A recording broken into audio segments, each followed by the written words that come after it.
All right, welcome back to Sum Equals 41. I'm Wads. Steffon's back again for another general discussion. What's going on, guys? So I figured this time we're going to talk about what goes into when you're building a new deck. I figured the easiest place to start would be how you make your bot selection. What normally goes through your head when you're thinking it's time to make a new deck? To be honest with you, that's been very easy for me for this set because Sentinels are kind of like built by themselves already. That makes sense. And to be honest with you, I'm not a very good deck builder. I play the game and I play in general better than I deck build. But if I were to, like, for a blue deck, I think obvious cards are like Handheld Blaster. If you're going on a more defensive Handheld Blaster, your armor's like Reinforced Plating. And it depends on the actual deck that you're playing where you would want to go from there. So like for Double Prime, you want those 12 battle boosting cards or whatever. That's usually we actually can play more than 12 now because we have like Heavy Handed, we have Marksmanship, so lots of options, especially on the cheap too, because none of those cards are particularly hard to come across, even for rares. Right.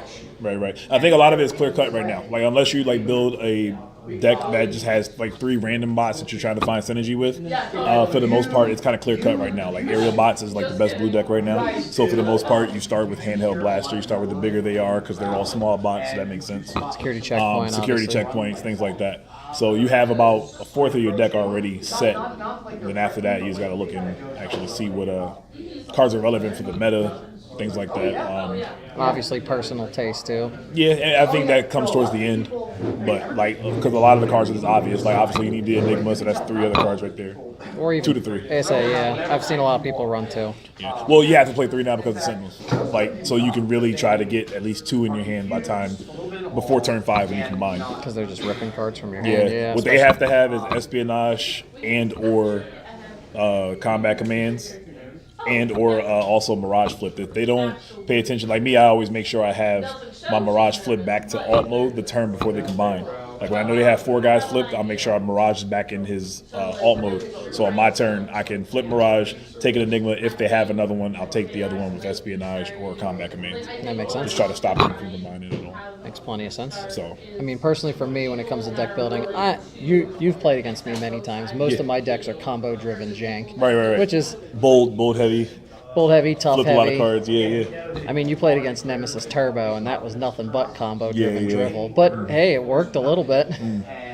And I tend to stay towards tribal when I first start building. Like for you, it was Sentinels. I mean, like you know me, I tend to stick towards cars. It seems to be that's my safe ground. I thought I was gonna like cars a lot. Every time I play it, I don't feel in sync with it. It's a weird thing with me in card games. I have to feel in sync with the deck in order to do well with it. I don't feel in sync with cars. I don't know why. I mean, you can go play any deck, obviously, and pay a new deck every event or whatever. But for me, it doesn't work. So that's why I've been playing Sentinels. Okay, I feel in tune with that deck. It's not necessarily hard to play, but I just No, I get that because I tried cars when I first did cars. I was like, oh, I'm not going to play cars, whatever. And then I played it, and it's for some reason my car decks just seem to work with me. And I feel like me and the cars are just on the same wavelength. And then when I was able to get my hands on a Cliff Jumper, it just kind of took off because I'm like, oh, well, this gives me more drivel to work with, and I just seem to find a good way to put them to work. Yeah. And like you said, the battle cards is probably the easiest thing because once you've decided what you're doing, I mean, you're going to start most times when you're playing them. Once you decided if you're playing orange or blue, you pick those double pips, you use the crucial cards, and then you just kind of tech it out, and then you put your personal flavor in at the end. Now you make it sound really easy when you say that because like I really want to wave 3 build my own deck from scratch. Just like this character. That all makes sense, not just because they're my favorites or anything like that. I'm more on a competitive sense, so I'm looking to build something that's I would take to a tournament. Yeah, so I want to try. Understand. Although I will say the first deck I'm going to try easily is going to be double Optimus Prime with the new Optimus. Oh man, that thing! I can't wait. If you guys haven't seen it yet, I'm going to pop a link in the description. That thing is crazy. Yeah. The fact that it has bold, tough, and focus. And you have 1 star left over, so you can kind of mess around, play leap or whatever. Well, plus then you can flip him back, and then your other Optimus gets that extra bold and the extra tough for protection. Well, no, actually, no. In the mode he's already in the mode he starts in, that's what I mean. Yeah, you flip him back. Okay. You flip him back in ult mode. Right. Then Battlefield Legend gets a little protection once he's tapped. Not to mention, then he gets. I was going to say because I think you open with that Optimus with Battlefield Legend now. because he has. I think you can safely send him in with that tough one. Because he'll have it. It's like Flame War. It's like having Flame War, but not. So. You don't have to flip it first. Right. Oh yeah, Right. Possibly. I'm not gonna say that's the exact. It depends on the matchup. When you're going for a one-hit KO on like kickback or 10 or whatever. No, completely agree. Oh, it's gonna be gross. See, and I thought the big one was gonna be Battlefield Legend and Alpha Trion because Alpha Trion's kind of like just a watered down. it's basically micro Legend. Yeah. And I'm completely okay with that because I know that I will at least give that one a swing. But you're right, the double prime it opens up using confidence. It brings you no problem running those ion blasters. Which that's 3 a exactly. huge boost. Yeah. I mean, you'll probably still prioritize Battlefield Legend anyway, depending on board state. Oh yeah, he's gonna be a big. Unless be a he's big like swinger. at 13 health, then probably not. But whatever. No, completely agree. But That Megatron too. What do you think about the Megatron? I think it's only okay. Having to have 3. There's only one card in the weapon slot that you could have 3 of right now. That's attack zones. I think, Correct. Right. So I don't think you're gonna waste the space for that. Well, it depends on how you're building, but at the same He has time, a synergy. Oh, go ahead. it is searchable because it has the green pip. Yeah. But on he top has of that, synergy with the other Megatron too. But I don't know if double Megatron is gonna be viable. It No. sounds it, but I mean that's 23 stars. it was playable So- back in. Excuse me. It was playable back in Wave 1 only because the back row hate was minimal. It was. Yeah, Bash and Shield just still kind of. Oh, Bashing Shield. Well, and Vaporize too.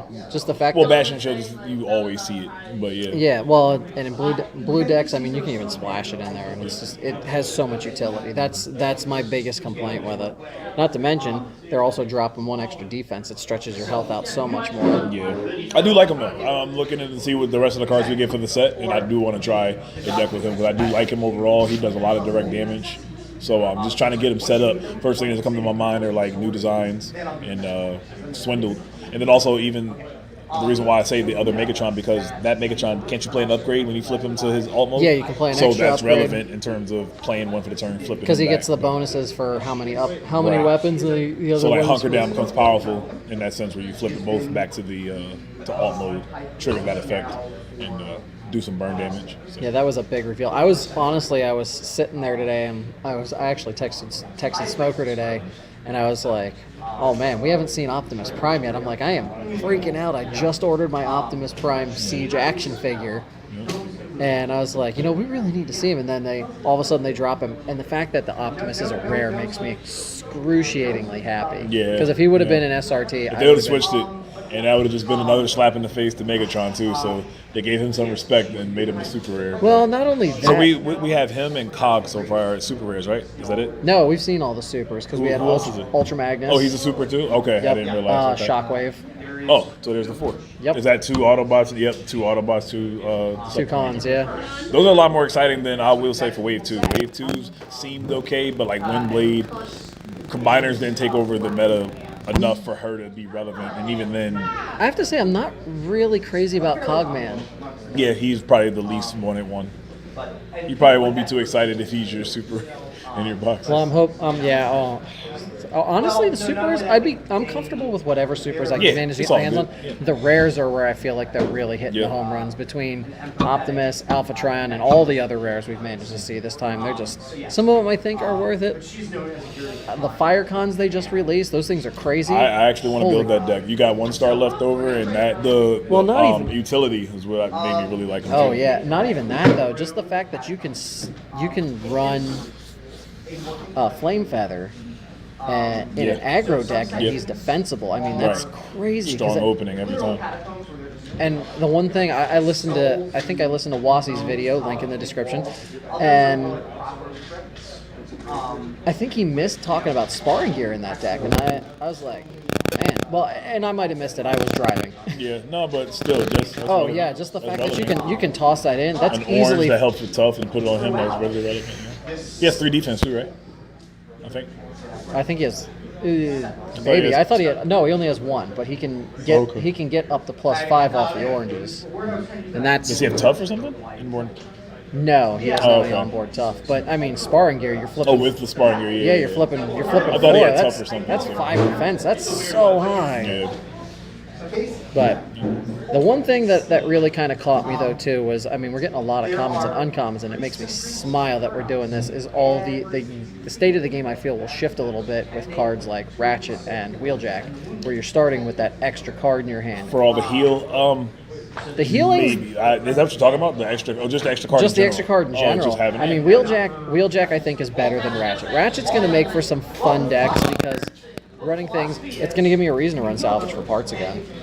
People are going to heal up, but I mean, okay, I scrap 7 things, he gets 7 attack. I don't care if you healed 1. Mm-hmm. But I might run it if I had room just for the extra card, because then if you're running green pips, you just have that bonus card to start with to throw it away. True. I can see somebody now, bless you, I can see somebody now like playing a heal deck with energy packs, medics, and all that. So I can just see that. Dude, now. Energy like pack, you'll do all this damage and then they'll just like gaining back. Not that it'll be competitive, but who knows?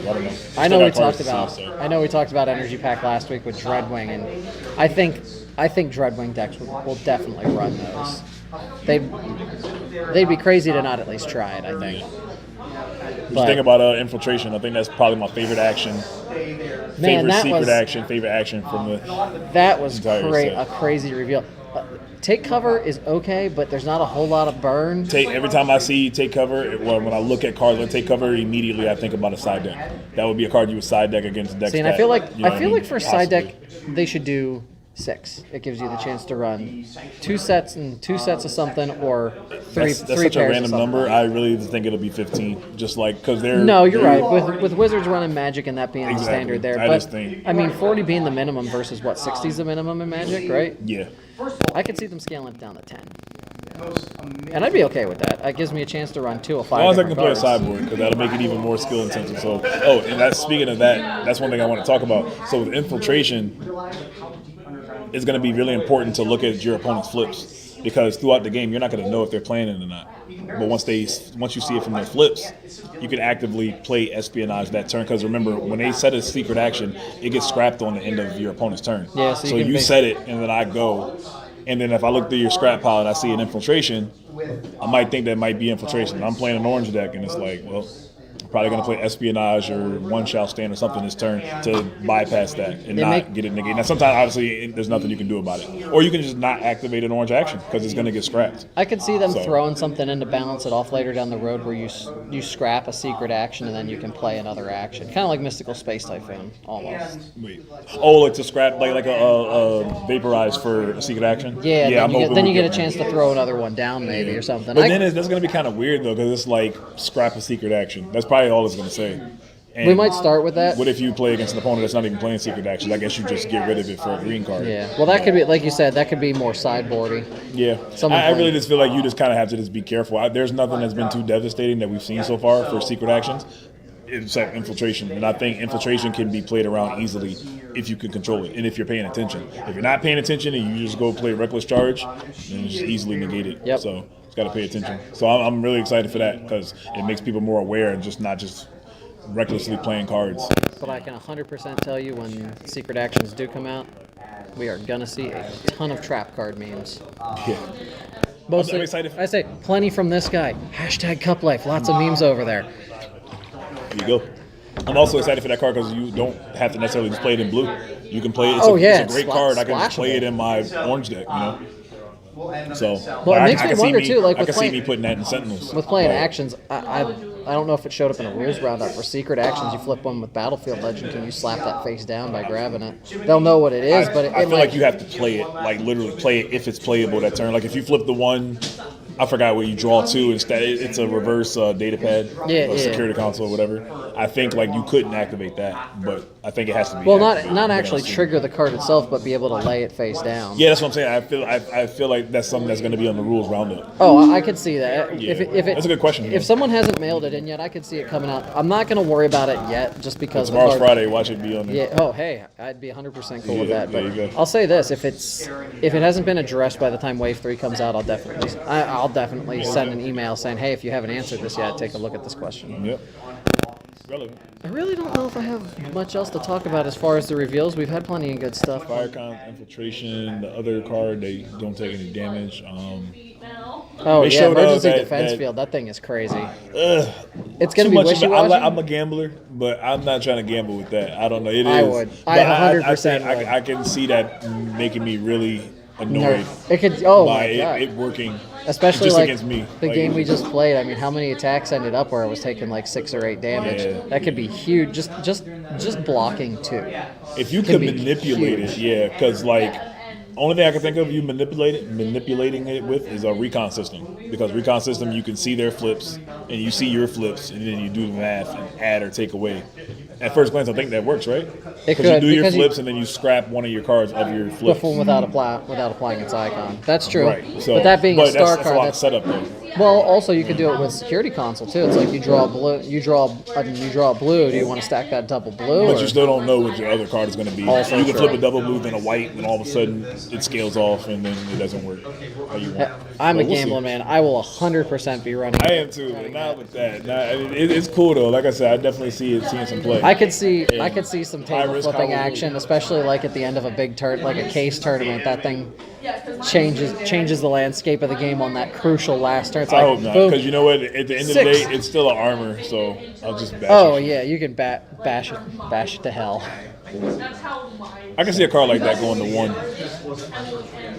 Like if I we hope- had, if we I really kinda started hope- having a limited yeah, list, I- and I'm saying down the line, no time Yeah. soon, but I can see us having a limited list. But I think they're noticing that Bash and Shield kind of ruined orange decks, so I really felt like this set was going to cater to blue anyway. And infiltration and that other secret action is doing that. So.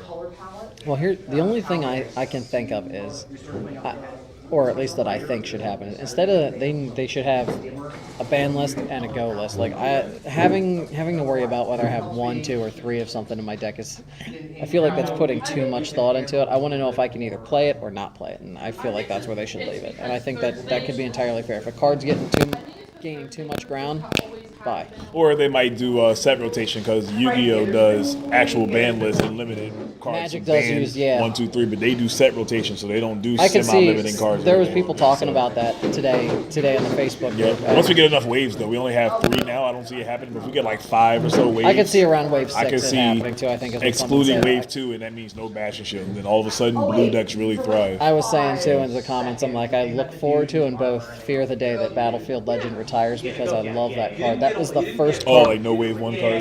That was the first card I ever really wanted and went out of my way to purchase. Like I paid like 40 for that when it was still new, and people still thought back when people thought Grimlock was still the best card. He was rated in the original poll to be number 3. He was rated below Nemesis Prime and Grimlock, and I'm like, look, looking back, I understand why Grimlock was chosen as number 1, Right. but as soon as I saw 8 base attack, I'm like, that is crazy. And it wasn't even the effect yet, Still the but best then card that in the just game. made it better. Oh, yeah. Definitely Even though he's best, not doing that much right now in the meta. best individual card in the game. Right. But there's plenty of decks that get around him. Yeah, it's just he needs some help. He needs another help for 3-1. I think when that new Optimus comes out, he might make a comeback. Yeah, that double, literal, straight up Literal double Optimus Optimus. Prime. Yeah, not just I'm excited for that. That's probably gonna be the first deck I build. It'll right up pretty there, much right be there. this deck, but I'm gonna take out some. I don't even know what I'll take out, but add infiltrations. And go from there. Yeah. Yeah. All right. I think that's pretty much all we have to cover this week. So I think that was a good talk. Good seeing you. Thanks for coming out. You too, man. Hey, everybody. Thanks for coming to watch us again. There's going to be links in the description for all the things we talked about. Y'all have a good night, and we'll see you next time.